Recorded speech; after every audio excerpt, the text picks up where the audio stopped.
வணக்கம் தொலைக்காட்சி நேயர்களே, வணக்கம். செய்தியில் எதிர் நிகழ்ச்சிக்கு உங்களை வரவேற்கின்றோம். திருப்பரங்குன்றம் மலையை காக்க தடையை மீறி நேற்று போராட்டம். தமிழகம் முழுவதும் பெண்கள் உட்பட ஆயிரக்கணக்கானோர் நேற்று கைது செய்யப்பட்டிருக்கிறார்கள். முதல்ல தடையை மீறி போராட்டம், அப்புறம் நீதிமன்றத்தோட அனுமதியுடன் போராட்டம். ஆமா, 5 மணிக்கு 5 to 6 ஆமா. என்ன கொடுமை பாத்தீங்கன்னா, தமிழ்நாடு முழுவதும் ஆங்காங்கு இந்து அமைப்பினர் கைது செய்யப்பட்டாங்க. ஆமா, நேற்று திருப்பூர்ல இந்து முன்னணி தலைவர் காளேஸ்வரன் திருப்பரங்குன்றத்துக்கு கிளம்பி அங்க போராட்டம் நடத்த கிளம்பி வந்திருக்கிறாரு. அவரையும் முன்கூட்டியே கைது பண்ணி இது பண்ண சம்பவங்கள்லாம் நம்ம பார்த்தோம். ஆனா அவர் மீட்டிங் வந்துட்டாரு. ஆமா, 5 மணிக்கு அனுமதி விட்டவங்க சொன்னாங்க, 3 நாளெல்லாம் 144 போட்டீங்க, அவங்க பிறந்த நாளுக்கு கூட ஊழல் போனீங்கன்னா கூட எப்படி கொடுத்தீங்க அப்படின்னு சொல்லிட்டு நீதிமன்ற அதிகாரியா கேள்வி கொடுக்குறாங்க. நீதிபதி ஜெயச்சந்திரன் பூர்ணிமா நீதிபதி 2 பேர் கேட்டு சொல்லிருக்காங்க, கொடுங்க அனுமதி கொடுங்க. அதாவது அவங்க எந்த விதமான அசம்பாவிதம் ஈடுபடாத வகையில, தவறான கோஷங்கள் போடாத வகையில சொல்லுங்க அப்படின்னு பழங்காலத்துல நடத்திருக்காங்க. ஆயிரக்கணக்கான மக்கள் கண்ணுக்கு தெரியற வரைக்கும் தலைகளாக இருந்திருக்கு. அவ்வளவு பேருக்கு கூடி கந்தனுக்கு அறவர என்ற கோஷம் மிகப்பெரிய லெவல்ல போட்டிருக்காங்க. ராஜா அவர் கேட்டிருக்காரு மீட்டிங்ல, கலெக்டர் முதல்ல மட்டும்தான் கலெக்டர், அவர் காரைக்குடி கலெக்டரா, திருநெல்வேலி கலெக்டரா, அவர் இங்க 144 மதுரைக்கு கூட தான் போட முடியும், காரைக்குடியில எப்படி அரசு பண்ண முடியும் 144 போட்டு, திருநெல்வேலி எப்படி 144 திருப்பூர்ல எப்படி அரசு பண்ண முடியும், அவர் சென்னை மதுரை தான் கலெக்டர். எப்படி நீங்க 144 தமிழ்நாடு முழுவதும் நீங்க மதுரை எல்லைக்கு மட்டும்தான் 144 தடை உத்தரவு போட்டிருக்கீங்க. மதுரை எல்லைக்குள்ள நுழையும் போது நீங்க கைது பண்ணிருந்தா பரவாயில்ல, நீங்க திருப்பூர்லயே எப்படி இது பண்ணுவீங்க, காரைக்குடியிலே எப்படி பண்ணுவீங்க அப்படிங்கிற மாதிரி நேற்று கேள்வி எழுப்பி இருக்கிறாரு. ஆமா,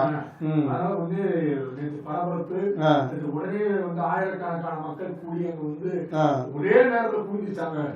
கூட்டம் எதிர்பார்க்காத அளவில் கூட்டிருச்சு. அதனால தமிழ்நாடு முழுவதும் இருந்து மக்கள்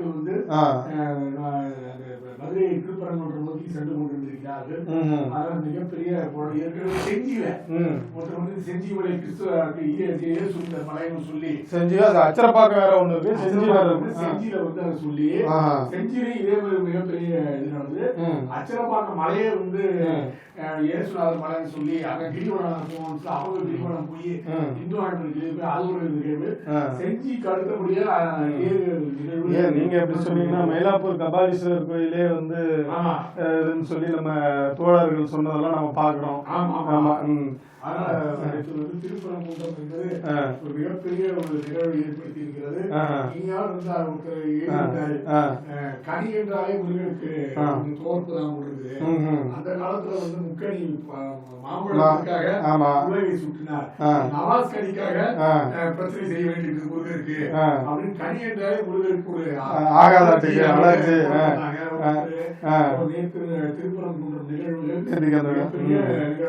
நேற்றுக்கு அந்த கூட்டத்துல பாத்தீங்கன்னா பக்தர்களும் கலந்துருக்காங்க. முருக பக்தர்கள் நிறைய கலந்துருக்காங்க. அதே மாதிரி இந்து முன்னணி, பாரதிய ஜனதா கட்சி, அப்புறம் இந்து அமைப்புகள், ஏகப்பட்ட அமைப்புகள் எல்லாம் கலந்துருக்காங்க. அதுல பாத்தீங்க அப்படின்னா திருப்பரங்குன்றம் மலையோட புனிதத்தை காப்போம் அப்படின்னு சொல்லிட்டு வெற்றிவேல் வீரவேல் முழக்கம்லாம் இட்டு ஒரே ஒரு உணர்வு பூர்வமாக இருந்தது அப்படிங்கிற மாதிரி தான் எல்லா சமூக வலைதளங்கள செய்திகள் வெளியா இருக்கிறதையும் பாக்குறோம்.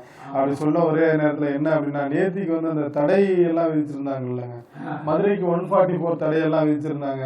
அதை ஒட்டி என்ன அப்படின்னு பாத்தீங்கன்னா தமிழக பாஜக தலைவர் அண்ணாமலை என்ன இது பண்ணிருக்காங்கன்னா, அதாவது என்னன்னா அமைச்சர் மூர்த்திக்கு ஒரு சட்டம் அங்க உள்ள முருக பக்தர்களுக்கு ஒரு சட்டமா, அமைச்சர் மூர்த்தி அங்க போராட்டம் நடத்தலாம், நாங்க நடத்தக்கூடாது, முருக பக்தர்கள் நடத்தக்கூடாதா அப்படின்னு சொல்லி நேற்று கண்ணன் இருக்கேன். அதே மாதிரிதான் மத்திய அமைச்சர் எல் முருகன் அவங்க எல்லாம் கூட நேற்று இது பண்ணி நம்ம செய்திகளை பாக்குறோம். ஆமா, பாத்தீங்கன்னா நீதிமன்றத்துல அந்த தீர்ப்பு வந்தோம்னா பக்தர்கள் உற்சாகமாக குரல் எழுப்பி திரண்டிருக்காங்க. நேற்று ஒரு மிகப்பெரிய நிகழ்வு. அடுத்தது அரசு இதை எப்படி கையாள போகிறது அப்படிங்கறத மிகப்பெரிய விஷயம். பாபரி மசூதி ஆயிடக்கூடாது அப்படின்ற விஷயத்தையும் அவங்க சொல்லியிருக்காங்க.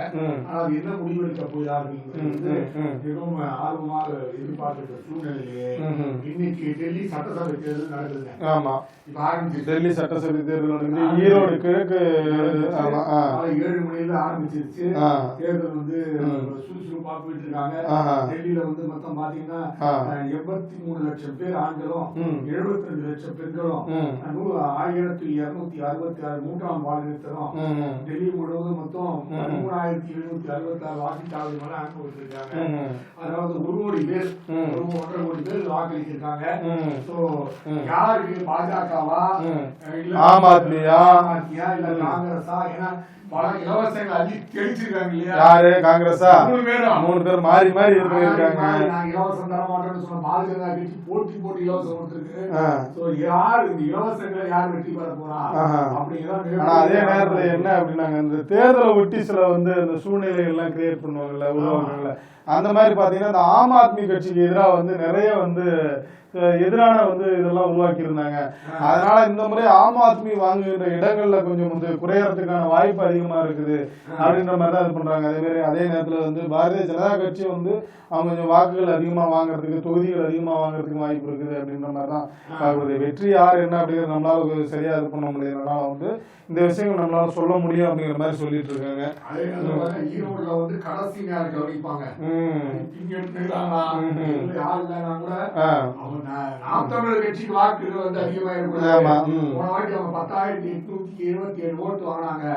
அது கூட வாங்காம அவங்க டெபாசிட் எல்லாம் பண்ணோம், அதுக்காகவே வேலை பாக்குறாங்க. நாம் தமிழர் எதிர்த்து இந்த வாட்டி திமுகவோட வேலை நடந்து கொண்டு இருக்கு. ரொம்ப அவங்களுக்கே வெக்கமா இருக்குதுங்க. ஐயோ, நாம் தமிழர் எல்லாம் இருக்க வேண்டியிருக்க, அவங்க எல்லாம் பேச வேண்டியிருக்கு. அதாவது என்ன அப்படின்னு அவங்களுக்கு சிக்கல் அப்படின்னாங்க, கடந்த தேர்தல் வந்து 10,800 ஓட்டு வாங்கினாங்க. இந்த தேர்தல் அவங்க டெபாசிட் வாங்கிட கூடாது. இப்படி எல்லாம் பாருங்க எவ்வளவு பெரிய கட்சி திமுக, அவங்க எதிர்கட்சி டெபாசிட் வாங்கிட கூடாத அளவுக்கு வந்து கடுமையா போட்டிட்டு இருக்காங்களா? அதுதான் வந்து ஒரு சின்ன கட்சி 8% வாக்கு வாங்கி இருக்கிற கட்சி, அவங்க வந்து டெபாசிட் வாங்கிட கூடாது அப்படிங்கிறது ரொம்ப முனைப்பு, தேர்தல் முனைப்பு காட்டதா வந்து அது வந்து தகவல் வருது. அதுக்காக தான் அந்த கடைசி நேரத்துல போயிட்டு ஒரே கவனிப்பாங்க, ஒரே கவனிப்பு. ஏன் அப்படின்னா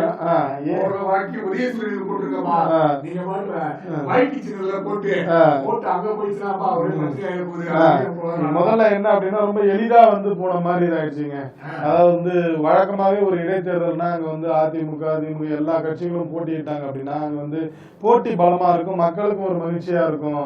அந்த நேரத்துல வந்து வந்து நிறைய வந்து அமைச்சர்கள் எல்லாம் போய் அந்த தொகுதியை முகாமிட்டு ஒவ்வொரு பகுதியா வந்து முகாமிட்டு பண்றதெல்லாம் நம்ம வழக்கமா பாத்துக்கிட்டு இருக்கோம்.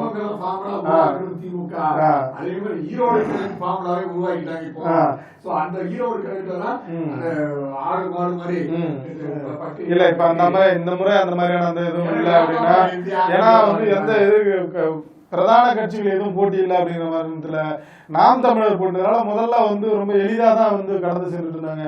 பின்னாடி வந்து நாம் தமிழர் வந்து ஃபுல்லா வந்து அவங்க வந்து எல்லா தொகுதியில பிரச்சாரம் பண்றதை பார்த்துட்டு தான் இப்ப இந்த மாதிரியான கடைசி நேர கவனிப்புகள்லாம் நடந்துகிட்டு இருக்கிறதா வந்து அங்க தகவல் வந்துட்டு இருந்தது. அதே நேரத்துல பாத்தீங்கன்னா நாங்க சீமானெல்லாம் வந்து பெரிய அளவு நினைக்கிறேன் அப்படின்னு துணை முதல்வர் சொல்லிருக்காரு.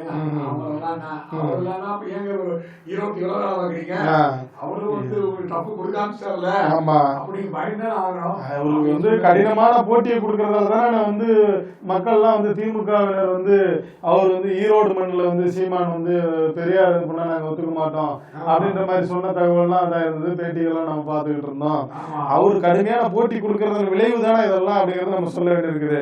இவர் என்ன சொல்றாரு அப்படின்னு பாத்தீங்கன்னா, துணை முதலமைச்சர் வந்து அதாவது வந்து இது பெரியார் மண் அல்ல, பெரியாரே ஒரு மண்ணுதான் சொன்ன வந்து சீமான் குறித்து வந்து செய்தியாளர்கள் கேள்வி கேட்டிருக்காங்க.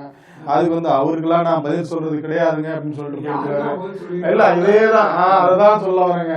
இப்படிதான் வந்து முதலமைச்சரும் வந்து அவர் வந்து பாமக நிறுவனர் மருத்துவர் ராமதாஸுக்கு வந்து அவரெல்லாம் ஒரு இது இல்லைங்க, அவருக்கெல்லாம் நான் பதில் சொல்ல முடியாதுங்க, அவருக்கு ஒரு வேலை இல்லைங்க அப்படின்னு போனாரு. அதே மாதிரியாகத்தான் நீங்களும் சொல்றீங்க.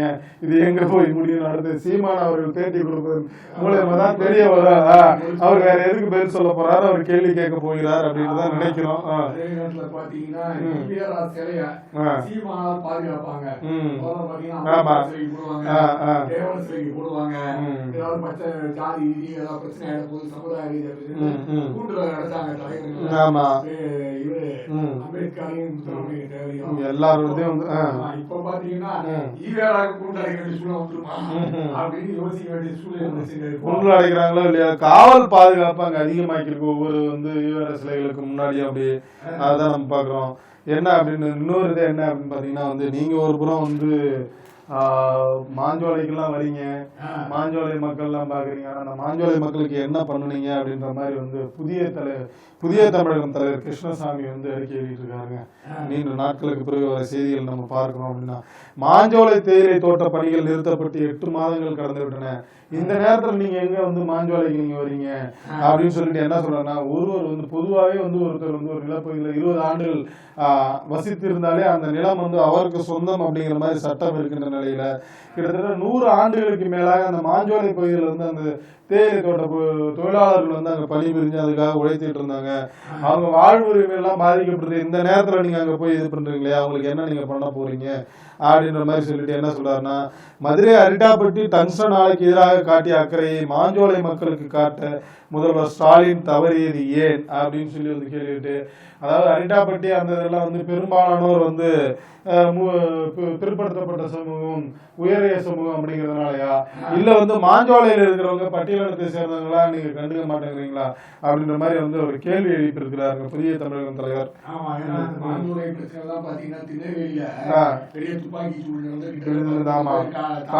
நாட்டில் பண்ற சம்பவம் எல்லாம் இருக்கு. ஆமா, திரும்பி வந்த அமெரிக்கா சரிங்க, அமெரிக்காவுக்கு பேச்சுவார்த்தை எல்லாம் நடத்திட்டு இருந்தாலும் சரிங்க, ட்ரம்ப் கட்டுப்பாடு வருகிறாரு. அதனால யாரெல்லாம் தேவையில்லாம அவர் பதவியேற்றதுல இருந்து அதிரடி நடவடிக்கைகள் நிறைய எடுத்துக்கிட்டு இருக்காருங்க. 18,000 பேர் இந்தியாவில் சட்டவிரோதமா இருக்காங்க. அது மாதிரி பாத்தீங்கன்னா சட்டவிரோதமா 7-8 லட்சம் பேர் இருக்காங்க. அது நேற்று ஃபர்ஸ்ட் இதுல 200 பேர் திரும்பி அனுப்பிச்சிட்டாங்க.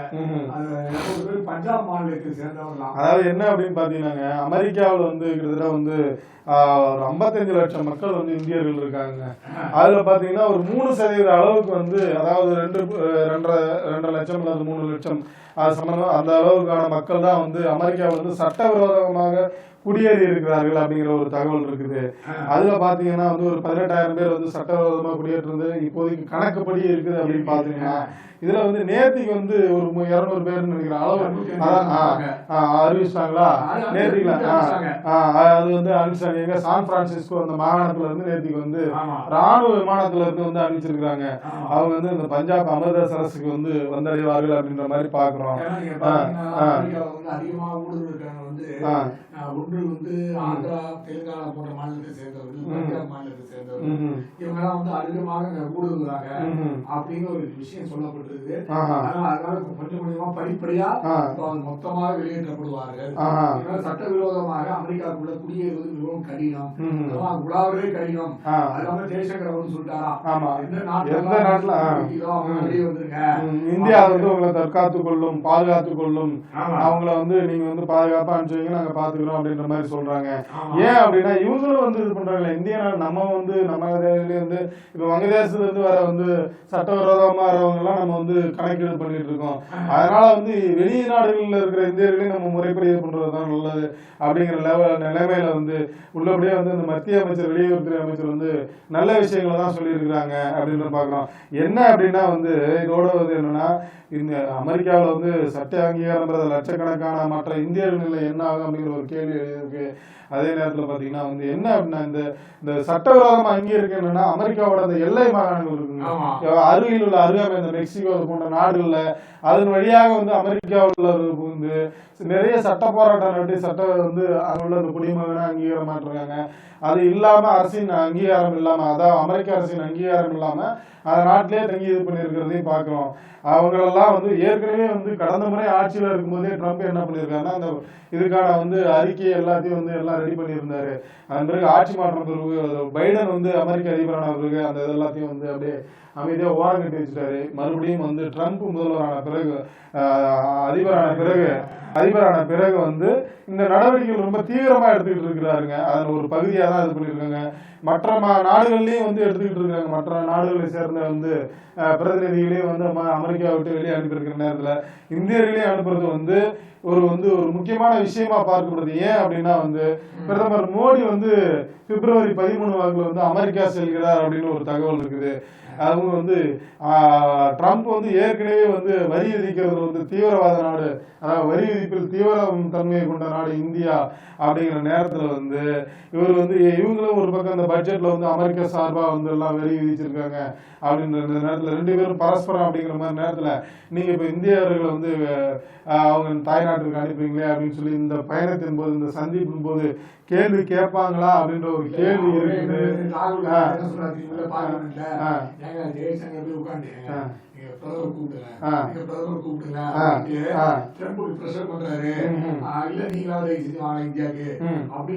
அரசியல் பண்ணிட்டு இருக்கீங்க. நீங்க ட்ரம்புக்கு எல்லாம் மோடி எல்லாம் அழைப்பதற்கு அவருக்கு விருப்பமே இல்ல. நீங்களா கொஞ்சம் கூப்பிடுங்க பிரதமர். நீங்க அப்படி சொன்னீங்கன்னா அவரு ட்ரம்பே தான் பத்திரிகையாளர் சந்திப்புல சொல்லியிருந்தாரு, நான் இப்பதான் அண்மையில நண்பர்கிட்ட பேசுறேன் வெள்ளை மாளிகைக்கு வர சொல்லி இருக்கிறேன். அவரும் இது பண்ணிருக்கிறாரு, அவர் நல்ல முடிவை எடுப்பாரு, சட்டவிரோதமா இந்தியர்கள் அகற்றுறதுக்கு அவர் நல்ல முடிவை எடுப்பாரு அப்படின்னு நம்புறேன் அப்படின்னு சொல்லி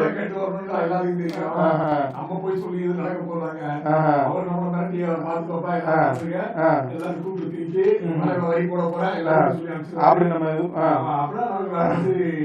சொன்னீங்க அப்படின்னாங்க. நீங்க அனுப்புறபடி அனுப்புங்க. ஆனா அதுல ஒரு சிக்கல் இருக்குது. நீங்க அனுப்புறீங்க அப்படின்னா, அதாவது கடந்த ஆண்டில் மட்டும் அமெரிக்க வாழ் இந்தியர்கள் சொந்த நாட்டுக்கு அனுப்பிய மூலம் $111 பில்லியன். அது இந்திய ரூபாய் மதிப்பில் 10 லட்சம் கோடியா. இதுல இந்த சட்டவிரோதமா தங்கி இருக்கிற இந்தியர்களின் பங்கும் ஒரு கணிசமா இருக்கும் அப்படின்னு சொல்லிட்டு இதன் பிறகு இதெல்லாம் என்ன ஆகும் அப்படிங்கிற மாதிரி ஒரு கேள்விக்குறி இருக்குது.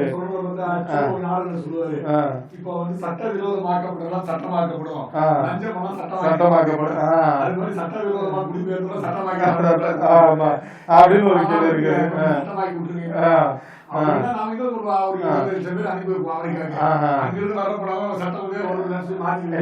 என்ன சொல்றாங்கன்னா, இந்த நடவடிக்கை சரியா தவறா என்பது ஒரு புறம் இருந்தாலும் இதனால் ஏற்படக்கூடிய விளைவுகள் என்ன அப்படிங்கிறது எதிர்காலத்துலதான் தெரியும். இந்த இரு அரசுகளும் அதன் பிறகு அதை உணரும் அப்படின்ற மாதிரி சமூக நோக்கர்கள் சொல்லியிருக்கிறாங்க செய்திகள் வெளியிட்டு.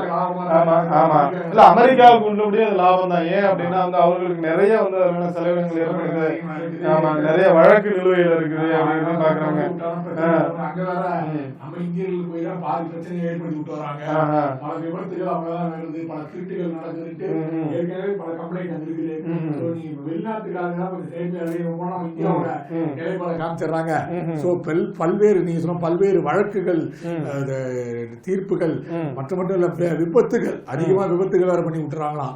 அதெல்லாம் இருக்கிறது அப்படின்னு சொல்றாங்க. அப்படின்னு பார்த்தா பத்திரிகையாளர்களை துன்புறுத்த கூடாது, போலீஸுக்கு உயர்நீதிமன்ற எச்சரிக்கை. ஏன்னா ஒரு 5-6 தொலைக்காட்சி நிருபர்களோட மொபைல் போனை புடிச்சு வச்சுக்கிட்டாங்க பாத்தீங்களா உள்ள.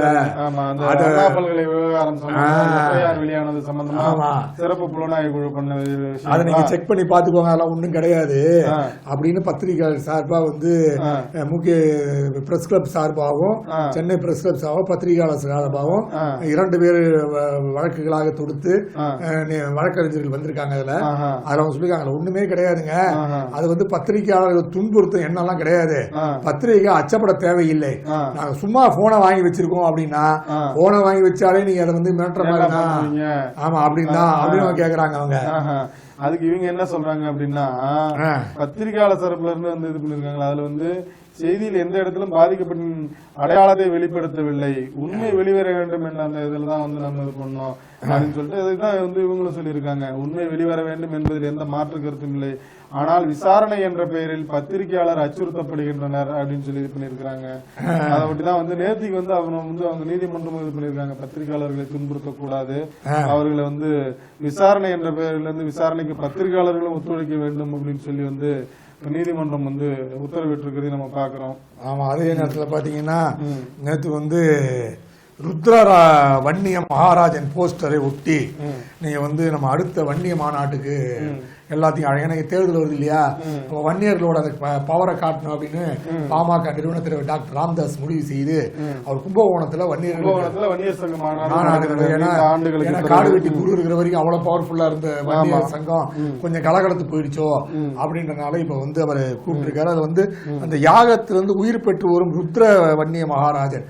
இது என்ன கதைன்னா, வாதாபி வந்து ஒரு பெரிய அசுரனா இருந்து எல்லாத்தையும் துன்புறுத்திட்டு இருக்கும் போது சம்பு மகரிஷி வந்து அவர் வந்து தவம் பண்ணும்போது இவங்கெல்லாம் அழிக்கணும் தவம் பண்ணும்போது சிவனோட நெற்றி போட்டுல இருந்து ஒரு பொறி வந்து அதுல இருந்து உருவாகிறதா வந்து ருத்ர வன்னிய மகாராஜன். 18 புராணங்கள்ல இந்த வன்னிய புராணம் ஒரு முக்கியமான புராணமா பார்க்கப்படுது. அதனால அந்த போஸ்டரை எல்லா இடத்துலையும் ஒட்டி மக்களுக்கு விழிப்புணர்வை ஏற்படுத்துங்க. நம்ம வந்து அப்ப வந்து அவர் சொல்லுவார் கூட்டணி, அது கூட பிரச்சனைகள், அதுக்கப்புறம் நம்ம யாரு கூட சேர போறோம் அப்படின்ற விஷயங்கள்லாம் பேசுவாரு. அதற்கான முன்னேற்பாடு அந்த தேர்தலை சந்திப்பாரு முன்னேற்பாடு பாத்தீங்களா, நம்ம கூட கூட்டம் இருக்கு, நீங்க எப்படி சீட் ஷேரிங் பண்ண போறீங்க அப்படிங்கிற கேள்விகளுக்கெல்லாம் அவர் பதில் அளிப்பதற்கான மாநாடு தான் இது இருக்குன்னு நினைக்கிறேன். அப்படி சொன்னீங்கன்னா அவர் வந்து பாமக தலைவர் வந்து அன்புமணி ராமதாஸ் அவங்க வந்து வடலூர் வள்ளலாறுல சத்தியஞான சபை இருக்குல்லங்க, அதுல தைப்பூசத்தை ஒட்டி நிறைய விழா நடக்கும். அந்த விழாவுக்காக என்ன அப்படின்னு பண்றாங்க அப்படின்னு பாத்தீங்கன்னா, அந்த பெருவெளியில் உள்ள கிட்டத்தட்ட வந்து மரங்கள் 20க்கும் மேற்பட்ட மரங்களை வந்து அரசாங்கம் வந்து வெட்டி எடுத்துக்கிட்டு வராங்க. இது வேண்டாம், இது தவறு அப்படின்னு சொல்லி வந்து அன்புமணி ராமதாஸ் அவர்கள் வந்து அறிக்கை வெளியிட்டிருக்காரு. அதுல என்ன அப்படின்னு சொல்றாருன்னா, அதாவது வள்ளலார் பெருமகனே வந்து அங்க உள்ள மரங்களை வெட்டக்கூடாது, எந்த ஆக்கிரமும் பண்ணக்கூடாது, பெருவெளியில எந்த ஆக்கிரமும் பண்ணக்கூடாது அப்படின்னு சொல்லி இருக்கிறாங்க. நீங்க வள்ளலார உண்மையிலேயே வந்து மதித்தீர்கள் என்றால் அங்க உள்ள மரங்களை வெட்டக்கூடாது, தைப்பூசத்தை விட்டு அந்த மரங்களை வெட்டக்கூடாது அப்படின்ற மாதிரி வந்து ஒரு கோரிக்கை விடுத்ததை நம்ம பாக்குறோங்க. ஆமா, அதனால இதே சூழ்நிலையை பரபரப்பா ஆக்கிட்டு இருக்கும் போது நம்ம ஏற்கனவே ஒரு விஷயம் சொல்லியிருந்தோம். அதாவது இந்த டிவி எல்லாம் நீங்க கொடுக்கறது எந்த அளவுக்கு கரெக்டுங்க, இதெல்லாம் ஸ்மார்ட் டிவி கொஞ்ச நாள் வேலை செய்யும், அதுக்கப்புறம் அதுக்கான வேலையெல்லாம் சரியா போயிடும் அப்படின்னு. அதை இப்ப என்ன சொல்றாங்க, இது மாதிரி 21,000 டிவி நீங்க மகேஷ் கொடுக்க ஆரம்பிச்சு வச்சால சிறப்பாக இருக்குன்ட்டு 21,000 டிவி இருக்காங்க, ஸ்மார்ட் கிளாஸ் ஸ்மார்ட் டிவி இருக்கு. அந்த ஸ்மார்ட் டிவில அந்த நெட் ஒர்க் பண்ணாதானே ஒர்க்கே பண்ணா, அது பிஎஸ்என்எல் நெட் கொடுத்துருக்காங்களா, அதுக்கு மாசம் 1,500 ரூபாய் பே பண்றாங்களா, ஆனா நெட்டே வேலை செய்ய மாட்டேங்குது, ஹேங் ஆயிடுதான். அதனால வந்து மாணவர்களுக்கு அது கற்பிக்க முடியவில்லை. அந்த ஸ்மார்ட் போன், அந்த ஸ்மார்ட் டிவி அது வந்து அப்பப்போ மக்கார் பண்ணுது. அதனால சும்மா காட்சி பொருளாதாங்க இருக்குது, அது ஒண்ணுமே வேலை செய்யல. அதனால சரியான முறையில அது பணி செய்வதற்கு செய்ய வேண்டும். ரொம்ப நாள் இப்படி இருந்தா குப்பை துடி தான் போகும். நீங்க கவலைப்படாதீங்க, அது வந்து நெட் இல்லைன்னா பிரச்சனை வேணாம். ஏன்னா இப்ப பட்ஜெட்ல தான் மத்திய பட்ஜெட்ல வந்து ஊரக பகுதிகளுக்குள்ள ஊராட்சி பள்ளிகளுக்குள்ள இணையதள வசதி கொடுப்போம், வைஃபை ஃபேன் எல்லாம் கொடுப்போம் அப்படின்னு இருக்காங்கல்ல, அது செயல்படுத்திக்கோங்க அப்படி இவங்க சொல்றாங்க. ஆமா, செயல்படுத்தினா நல்லதா, இல்லைன்னா வந்து அது தூக்கு குப்பையில தான் போடணும் அப்படின்னு சொல்லும் போது ஐஎஸ் பயங்கரவாத இயக்கத்துடன் கோவை இளைஞர்களுக்கு தொடர்பு அப்படின்னு பாத்தீங்கன்னா, அந்த அப்துல் பசித்னு ஒரு ஆம்புலன்ஸ் டிரைவரா வந்திருந்தார் இல்லையா, அவர் கைது செய்யும் போது அவர் பல்வேறு இடத்துல வந்து அந்த மூளைச்சலவை செய்து பல்வேறு வேலைகளா ஈடுபட்டிருந்தது தெரிய வந்தது. அப்படின்னு மாதிரி நேற்று கூட மயிலாடுதுறை பகுதியார் ஒரு அரெஸ்ட் பண்ணிருக்காங்க. அப்படிங்களா? ஆமா, அவர் வந்து வரும்போது அவருக்கு பென் டிரைவ் போன்ற விஷயங்கள்லாம் அரெஸ்ட் பண்ணும்போது பாஜகவை சேர்ந்த ஒரு இஸ்லாமியர் நேற்று முகநூல்ல போட்டிருந்தாரு. இவர் தாங்க 4 மாசத்துக்கு முன்னாடி போன் பண்ணி இதுல வந்து பிஜேபி ஒரு இஸ்லாமியா இருந்து பாரதிய ஜனதா கட்சியில இருக்கியா உன்னை வெட்டிடுறாரு குத்திடுறாரு அப்படின்னு சொல்லி மிரட்டினாரு. அதெல்லாம் வந்து நான் பொருட்படுத்தல, காவல்துறையில கம்ப்ளைண்ட் கொடுத்து பெரிய அளவு இல்ல பாருங்க, கடைசியில அவரே வந்து ஒரு தீவிரவாதியா இருக்காரு. அவரு இது இப்படி இருந்தா எப்படிங்க, நாங்கெல்லாம் இப்படி இஸ்லாமியர்கள் பிஜேபி சேரக்கூடாதா, சேர்ந்தா இப்படி எல்லாம் பண்றாங்களே அப்படின்ட்டு அவர் நேத்து ஒரு முகநூல்ல பதிவு போட்டிருந்தாருங்க. அப்படி பாத்தீங்கன்னா நேத்திக்கு வந்து தமிழக அரசுக்கும் ஆளுநருக்கும் இடையே அந்த ஒரு வந்து முரண்பாடு வாக்குவாதம்லாம் இருக்குல்லங்க, அது உச்ச நீதிமன்றத்துக்கு போயிருக்குது. அந்த உச்ச நீதிமன்றத்துல வந்து ஒரு மனுவா ஏற்கனவே தாக்கல் செஞ்சுங்க, அதை ஒட்டி நேத்துக்கு வந்து விசாரணை நடந்திருக்குங்க. அதுல வந்து என்ன இது பண்ணிருக்காங்கன்னா, மசோதாக்கள் மீது முடிவெடுப்பதில் தாமதம் ஏன் அப்படின்னு சொல்லி ஆளுநருக்கு வந்து உச்ச நீதிமன்றம் வந்து கேள்வி எழுப்பியிருக்குதையும் நம்ம பாக்குறோங்க. அது என்ன சொல்றாங்க அப்படின்னு பாத்தீங்கன்னா, ஏற்கனவே வந்து சட்டசபையில தீர்மானம் மசோதாக்கள் நிறைவேற்றிருந்த ஆளுநருக்கு அனுப்புறாங்க, அதை வந்து அவர் கிடப்பில் போடுறதா ஒரு குற்றச்சாட்டு இருந்துச்சு. ஒண்ணு அதை தள்ளுபடி பண்றேன், அதை வந்து நான் ரிஜெக்ட் பண்றேன், இல்லையா அதை ஏற்கிறேன் அப்படின்னு சொல்லுங்க. அதை விட்டு வந்து அப்படியே அதை வந்து எதுவுமே பேசாம அந்த மசோதா வந்து காலம் தாழ்த்தி கொண்டு வருகிறார் அப்படின்னு சொல்லி உச்சநீதிமன்றத்தில் இவங்க வந்து ஒரு ரிட் மனு தாக்கல் செய்திருந்தாங்க. அதை ஒட்டியே வந்து இந்த பல்கலைக்கழக அந்த மானிய குழு ஆளுநர் சொல்றவங்களையும் அரசு சொல்லி சேர்க்கணும் அப்படின்னு சொல்லி பண்ணிருந்தாங்களே, அதை ஒட்டி வந்து தமிழக அரசு வந்து 2 மனுவா வந்து தாக்கல் செஞ்சாங்க. நேற்றுக்கு விசாரணைக்கு வந்திருந்தது. அந்த விசாரணையில தான் அவங்க என்ன சொல்றாங்க அப்படின்னு பாத்தீங்கன்னா, விசாரணையில பாத்தீங்கன்னா அதுல வந்து வக்கீல் எல்லாம் பாருங்க போனா போகணும்னு வில்சனை கடைசியா போட்டு அதுல முக்கியமான எல்லாம் வந்து வடபுலத்தவர்கள் இருந்திருக்காங்க. வடக்கர்கள் தான் இருக்காங்க. முகில் ரோஹித்க்கு அப்புறம் வந்து அபிஷேக் மனு சிங்வி தான். வில்சன் வந்து போனா போது ஒப்புக்கு தப்பா போய் நின்றுருக்காரு, கடைசியில வந்திருக்காரு. இவங்க தான் வாடாடி இருக்காங்க அப்படின்னு பார்த்தா வடக்கன் தான் உங்களுக்காக வாடா இருக்காங்க தவிர தமிழ் உங்களுக்கு வாழ பாயிண்டே இல்ல போடுது. திமுக பேசுறதுக்கு சரியான வழக்கறிஞரே இல்ல போடுறீங்க. அதான் வடக்கரைகளை தான் வெறும் நம்பிக்கொண்டிருக்கின்றார்கள்.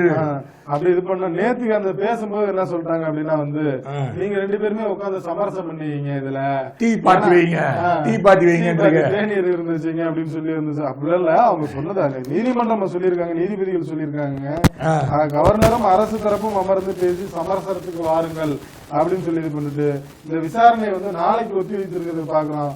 அதே நேரம் என்ன அப்படின்னு பாத்தீங்கன்னா வந்து இவங்க வந்து மத்திய அரசின் சார்பில் வந்து என்ன சொல்லியிருக்காங்க அப்படின்னு பாத்தீங்கன்னா வந்து, தமிழக பல்கலைக்கழக துணைநிலை நியமனம் சார்பாக மாநில அரசின் முடிவுக்கு எதிராக கவர்னர் செயல்பட்டால் அந்த கவர்னருக்கு, அதாவது என்னன்னா இவங்க வந்து அந்த பல்கலைக்கழக மானிய குழு சார்பாக எந்த மனுதாரரையும் சேர்க்கல, அதனால அதுல வந்து எங்களால எந்த விளக்கத்தையும் வாதங்களையும் வைக்க முடியாது அப்படின்னு சொல்லி மத்திய அரசு சார்பில் சொல்லியிருக்கிறாங்க. அதே நேரம் தமிழக அரசு சார்பில் என்ன சொல்லியிருக்காங்க அப்படின்னு பாத்தீங்கன்னா, வழக்கறிஞர்கள் வந்து துணைவேந்தர் நியமனத்தில் கவர்னர் மாநில அரசை பழி வாங்குகிறார், அதாவது மக்களால் தேர்ந்தெடுக்கப்பட்ட அரசின் சார் பிரதிநிதிகளை வந்து ஆளுநர் வந்து ரொம்ப அவமதிக்கிற மாதிரி வந்து அந்த மசோதாக்கள் எல்லாம் ஏதோ ஆண்டு கணக்குல வந்து கிடப்பிலே போட்டிருக்காரு அப்படின்னு சொல்லி இது பண்ணிருக்காங்க. உடனே நீதிபதிகள் எத்தனை மசோதாக்கள் இது இந்த மாதிரி இருக்கு அப்படின்னு சொல்லி கேட்கும்போது வந்து அவங்க தமிழக அரசு சார்பாக வழக்கறிஞர் வந்து என்ன சொல்லியிருக்காங்கன்னா, 2020 இருந்து 23 வரை 12 மசோதாக்களை வந்து அனுப்பியிருக்கிறதாலும் அதுல வந்து 10 மசோதாக்களை வந்து இவர் வந்து ஆளுநர் வந்து ஜனாதிபதிக்கு அனுப்பிச்சிட்டாரு, மீதி 2 இன்னும் வந்து அரசுக்கே திருப்பி அனுப்பி 10 மசோதாக்களை வந்து அரசுக்கு திருப்பி அனுப்பிச்சிட்டாரு, 2 மசோதாக்களை வந்து ஜனாதிபதிக்கு அனுப்பிச்சிருக்கிறாரு அப்படின்னு சொல்லி தமிழக அரசு சார்பில் வந்து விவாதங்கள் வச்சிருக்காங்க. உடனே நீதிபதிகள் வந்து அதான் ஜனாதிபதிக்கு அனுப்பிச்சாரு, இதுல நாங்க என்ன நிவாரணம் தர முடியும் அப்படின்னு சொல்லிட்டு வந்து நீங்களே உட்கார்ந்து பேசுங்க, இந்த விசாரணை வந்து நாளைக்கு நான் வந்து திருப்பியும் எடுத்துக்கொள்கிறோம் அப்படின்ற மாதிரி சொல்றாங்க. சொல்றாங்க. அந்த இதை தொடர்ந்து பேசி நீதிபதிகள் தமிழக அரசும் கவர்னரும் மீண்டும் ஒரு கோப்பையை காப்பியுடன் அமர்ந்து இந்த விஷயத்தை சுகமாக முடியுங்க அப்படின்னு சொல்லிட்டாரு அவரு. ஏன்னா இந்த டீ பார்ட்டி தான் கலந்துக்க இதையாவது ஒரு டீ பார்ட்டி வச்சு முடிங்கிற விஷயத்த அப்படின்னு அவங்க சொல்லியிருக்காங்க. இது ஒரு வழக்கு போடுவாங்களா அப்படின்னு தெரியாது. 10 மசோதாக்கள் என்ன அப்படின்னு நம்ம பார்த்தோம் அப்படின்னாங்க, வந்து தமிழ்நாடு மீன்வள பல்கலைக்கழக சட்ட முன்வடிவு, அதாவது ஆளுநர் வந்து அப்படியே கிடப்பிலே வச்சிருந்தது என்ன, அது வந்து தமிழ்நாடு கால்நடை மருத்துவ அறிவியல் பல்கலைக்கழக சட்ட முன்வடிவு, அப்புறம் வந்து தமிழ்நாடு பல்கலைக்கழகங்கள் சட்டங்கள் திருத்த சட்ட முன்வடிவு அப்படின்னு அடுத்து தமிழ்நாடு டாக்டர் அம்பேத்கர் சட்ட பல்கலைக்கழக சட்ட முன்வடிவு, அப்புறம் வந்து எம்ஜிஆர் மருத்துவ பல்கலைக்கழக முன்வடிவு இப்படின்னு சொல்லி ஒரு 10 தான் வந்து தமிழக அரசு வந்து சொல்றாங்க. இந்த மசோதாக்கெல்லாம் நாங்க வந்து அவருக்கு அனுப்பிச்சிருந்தோம், ஆனா வந்து அவர் இன்னும் வந்து இது பண்ணாம வந்து திருப்பி அனுப்பிச்சிட்டாரு, வந்து ஜனாதிபதிக்கு அனுப்பிச்சிட்டாரு அப்படின்னு சொல்லி இது பண்றாங்க.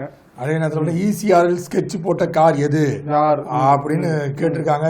ஏன்னா ஒருத்தர் வந்து கார் பிசினஸ் பண்ணிட்டு இருந்தாராம், அவர் துரத்துக்காராம், போய் துரத்துனா இல்லப்பா அவன் கிடையாது, கடைசியில பார்த்தா வந்து அவங்க மன்னிப்பு கேளு, அவங்க இல்ல மன்னிப்பு கேளு அப்படின்ட்டாராம்.